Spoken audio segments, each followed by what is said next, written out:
Google Chrome is fast and convenient, but out of the box, it collects more data than most people expect. The good news is you can reduce a lot of that tracking in just a few minutes by changing a handful of settings. Start by opening Chrome, clicking the three dots in the top right corner and going into Settings. From there, head to Privacy and Security.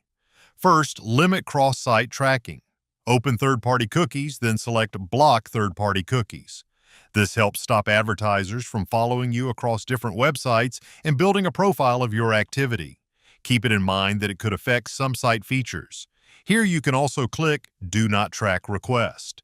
It won't be honored by every website, but it still signals your preference for reduced tracking. Next, adjust your ad personalization. Go to Ad Privacy Settings. Turn off options like Ad Topics, Site-Suggested Ads, and Ad Measurement. These features are designed to tailor ads based on your browsing behavior, so disabling them reduces how much your activity is used for advertising profiles. After that, go to You and Google and click on Sync and Google Services. Look for settings related to improving searches and browsing or sending usage data. Turn these off if you want to limit how much background information Chrome shares with Google. Now move to Site Settings.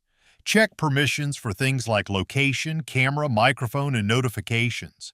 Set them to Ask Before Access or disable them unless you genuinely need them. This prevents websites from collecting more data than necessary when you browse.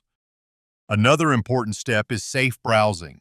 Keep it enabled for protection against harmful sites and downloads.